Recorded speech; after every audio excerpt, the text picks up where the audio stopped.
Welcome to MTG Burgeoning, your channel for all things magic. In this video, we are going to discuss the quintessential cards needed to build the core of a Pillow Fort We Win the Game commander deck with Kenrith the Returned King as its general.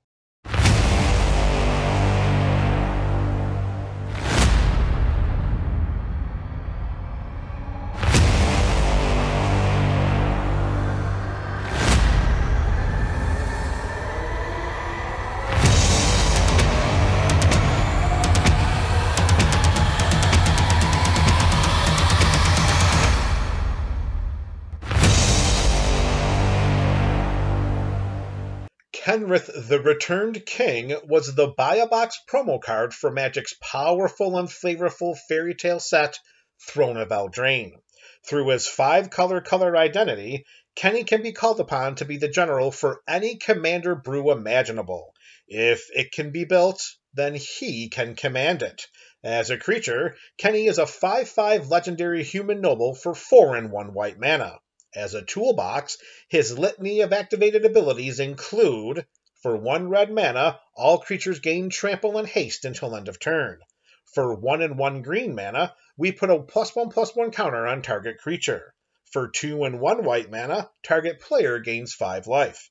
For 3 and 1 blue mana, target player draws a card. And for 4 and 1 black mana, we put target creature card from a graveyard onto the battlefield under its owner's control.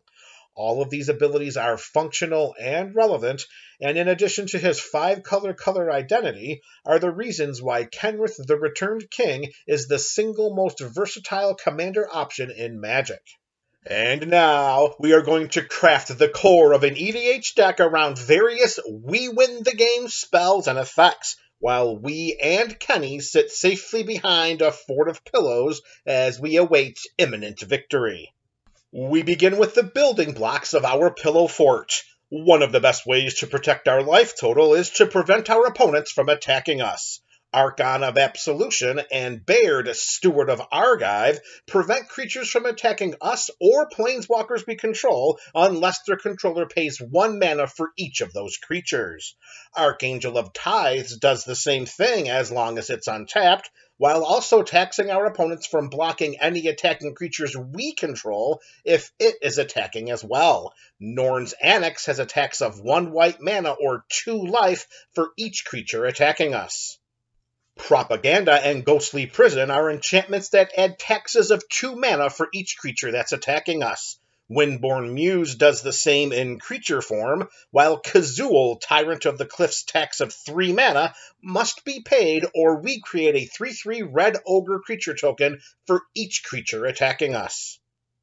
Collective Restraints tax is dependent on the number of basic land types we control, which, in this 5-color build, should equate to a tax of 5 mana. Sphere of Safety adds a tax of X mana, where X is equal to the number of enchantments we control. Sandworm Convergence prevents creatures with flying from attacking us, while also creating a 5/5 green worm creature token at the beginning of our end step. Blazing Archon has a simple "creatures can't attack you" line of text printed onto its 5/6 flying body. If these taxes aren't enough, Silent Arbiter makes each combat a 1v1 scenario, as only 1 creature can attack each combat, and only 1 creature can block each combat. Crawl Space limits combats to no more than 2 creatures being able to attack, while Pramicon Sky Rampart restricts combat even further by only allowing each player to attack the player on their left or right.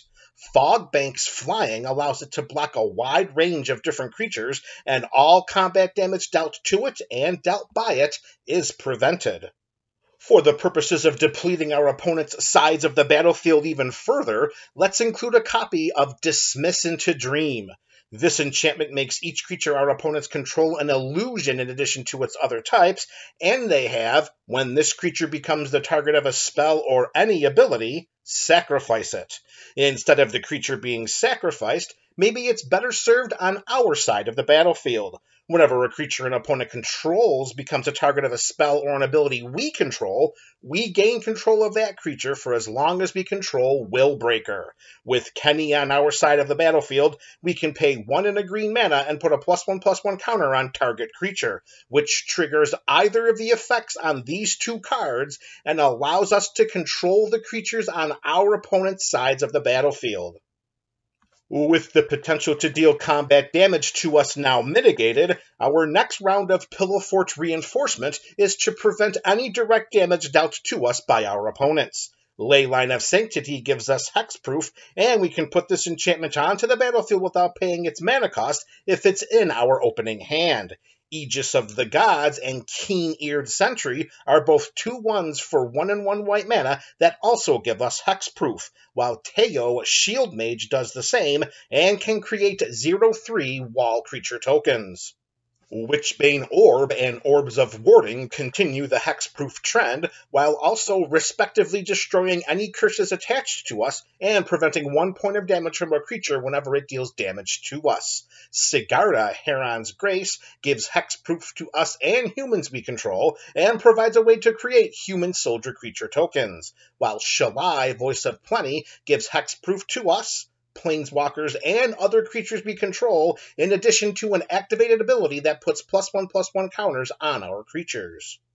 Sterling Grove protects other enchantments we control by giving them Shroud, and also has an enchantment-specific tutor effect. Greater Oromancy does the same without the tutor effect, but extends its Shroud enablement to enchanted creatures we control as well. Privileged Position gives other permanents we control hexproof, while Avacyn Angel of Hope gives them indestructible. Now that we and our protection-enabling permanents are well protected from our opponent's treachery, it's time to say the words we've been longing to hear. We win the game. At the beginning of our upkeep, we put a filibuster counter on Azor's Elecutors. Once we put the 5th filibuster onto this human advisor, we win the game. We can pay X and put X tower counters onto Helix Pinnacle whenever we want. It has Shroud, and at the beginning of our upkeep, if it has at least 100 tower counters on it, we claim victory over our opponents. Simic Ascendancy provides our win-the-game moment in the form of growth counters. Whenever we put 1 or more +1/+1 counters on a creature we control, we put that many growth counters on Simic Ascendancy. At the beginning of our upkeep, if it has at least 20 growth counters, it's good game.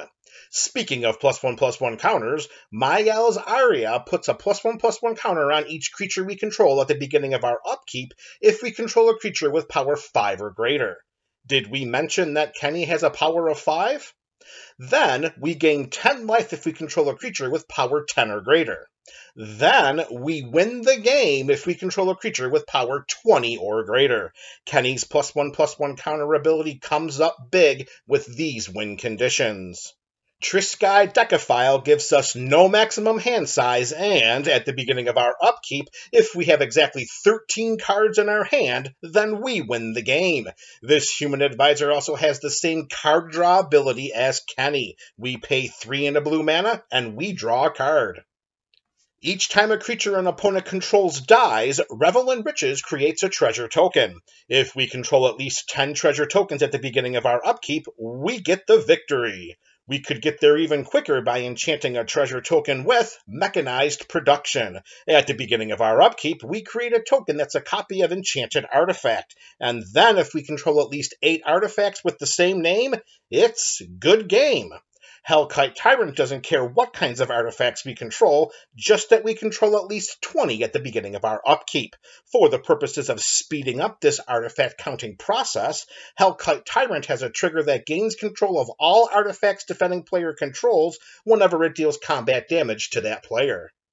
Since we're conducting our win-the-game business behind the safety of our Pillow Fort, we have the luxury of winning the long game. Once we activate Maze's End's ability, if we control at least 10 gates with different names, we raise our hand in victory. We can activate this ability at instant speed, and at this moment, with more than 20 gate cards available, we easily can achieve our goal by fetching gates into play with Maze's End. Whenever a player loses the game, if Ramses, Assassin Lord, or any other assassin we control attack that player this turn, then we win the game. Any opponent with a low life total is vulnerable to a hasty, tramply, and +1/+1 counter enhanced attack by Ramses, with Kenny pulling the activated ability strings from behind our pillow fort. The first time we cast Approach of the Second Sun, we gain 7 life and put it into our library 7th from the top. The second time we cast it, we win the game. When Happily Ever After comes into play, we draw a card and each player gains 5 life. Then, at the beginning of our upkeep, if we control permanents with all 5 colors, have 6 or more card types among permanents we control and or cards in our graveyard, and we have at least 40 life, then we win the game. There are more boxes to check here than our other previous win the game cards, but behind the comfort of our pillow fort, we can sit back and play the long game. Speaking of having at least 40 life, as unkind to the format as it is, Felidar Sovereign fits into our theme of win the game spells and effects. At the beginning of our upkeep, if we have 40 or more life, then we win the game. Felidar Sovereign is also a 4/6 with Vigilance and Lifelink. The life gain and beefy toughness ensures that we can enter into combat repeatedly for the purposes of life gaining to 40 or more life. This card is a threat even when it's in our graveyard thanks to Kenny's life gain and recursive abilities. With at least 40 life, paying 4 and a black mana at the end of our last opponent's turn and putting this cat beast into play can be game-ending. Test of Endurance has a similar life total specific win condition, except we need at least 50 life instead of 40. We've mentioned several times the benefit of playing the long game with our Pillow Fort strategy. Celestial Convergence is another example. It enters the battlefield with 7 Omen counters on it, and at the beginning of our upkeep, we remove one of these Omen counters. When there are no Omen counters left on it, the player with the highest life total wins the game. If 2 or more players are tied for the highest life total, then the game is a draw. The clock is ticking with this enchantment. We have 7 turns from the time it comes into play to the time we win the game. With the bevy of protection included in this build and our general's life gain ability, we should bide this time gleefully as we await imminent victory. Now let's bring this video to a close by including some cards that synergize with and enhance our Pillow Fort theme. Platinum Angel strengthens our theme by preventing our opponents from winning the game while allowing us not to lose. Training Grounds and Biomancer's Familiar each reduces the activated abilities of creatures we control by 2 mana. In tandem, these 2 cards make each of Kenny's abilities cost just 1 mana of their respective color. This dynamic could be catastrophic for our opponents if we control Seedborn Muse as well. This spirit allows us to untap all permanents we control during each other player's untap step. Imagine how quickly we could get 100 tower counters on Helix Pinnacle, 20 growth counters on Simic Ascendancy, or have a creature with power 20 or more for Mayal's Aria. Having exactly 13 cards in our hand for Triska Decaphile becomes simple, and satisfying the life total game-winning triggers of Felidar Sovereign and Test of Endurance becomes easier than Sunday morning. Imagine 7 turns of our opponent's angst and agony as we gain more and more life during each player's turn with Celestial Convergence on our side of the battlefield. Reducing the activation costs of Kenny's abilities brings an end to the game much more quickly. Here's hoping the same can't be said for the relationships with our playgroup. This video provided a blueprint for building the core of a Pillow Fort We Win the Game commander deck around Kenrith the Returned King as its general. Removal spells, disruption, ramp, and the land base can vary from build to build, and also are dependent on metagame preferences and availability. The cards discussed during this video are suggested options for constructing the core of an EDH deck with various We Win the Game spells and effects, as well as ways to protect ourselves and our permanents in the process. Let me know your thoughts about these recommendations in the comment section below. This is MTG Burgeoning, your channel for all things magic.